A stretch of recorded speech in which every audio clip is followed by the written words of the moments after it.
Hello everyone, কেমন আছো তোমরা? অনেক দিন পর আবার একটা হেয়ারের ভিডিও নিয়ে চলে এলাম তোমাদের কাছে শেয়ার করতে। তো আমি বাড়িতে যেসব ন্যাচারাল ওয়েতে হেয়ারটাকে ওয়াশ করি বা হেয়ারের যত্ন নিই, সেটাই তোমাদের সাথে আজকে শেয়ার করব। চলো দেখো, এখানে একটা আমি ছাঁকনি আর একটা বাটি নিয়েছি, আর এটা রয়েছে পেঁয়াজ। তো পেঁয়াজটাকে তোমরা যদি পারো, যদি তোমাদের সম্ভব হয়, গ্রেট করে নেবে, তাহলে কি হবে, চিপে রসটা বার করতে সুবিধা হবে। আর যদি এভাবে তোমরা পেস্ট করো, পেস্ট করে যদি তোমরা স্ক্যাল্পে লাগাও, তাহলে চুল থেকে এই পেঁয়াজের যে ছিটেগুলো, এগুলো ওয়াশ করতে গিয়ে একটু সমস্যা হয়ে পড়ে। তো সেই কারণে আমি ছাঁকনির মধ্যে দিয়ে দিয়েছি এর রসটাকে বার করে নেওয়ার জন্য। তো যদি তোমরা গ্রেটারে গ্রেট করে নাও, তাহলে সবচেয়ে বেশি সুবিধা হবে।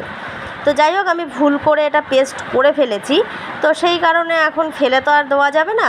এটার থেকে কি করে রসটা আমি বের করে নেবো, সেইভাবে আমি কাজটা করছি। তো এবারে চলো পরের স্টেপে। এখানে রয়েছে কালকে রাতে, আগের দিন রাতে আমি কিন্তু মেথি ভিজিয়ে রেখেছি। তো মেথি ভিজানো অবস্থায় যে জলটা ছিল, ভেবেছিলাম সেটা একটু স্ক্যাল্পে লাগাবো।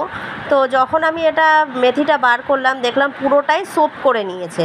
তো সেই জন্য পুরো মেথির যতটুকু জল ছিল, মানে 1 চামচ মতন ছিল, তার মধ্যে আমি সামান্য আর একটু জল পাইল করলাম, যাতে পেস্ট খুব সুন্দর একটা ফাইন পেস্ট হয়।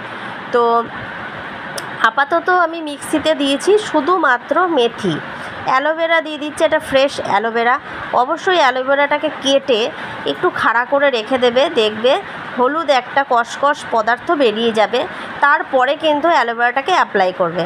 তোমরা চাইলে জেলটাকে বার করে নিতে পারো, আমি কিন্তু জেলটাকে বার করিনি, আমি এইভাবেই লাগিয়েছি।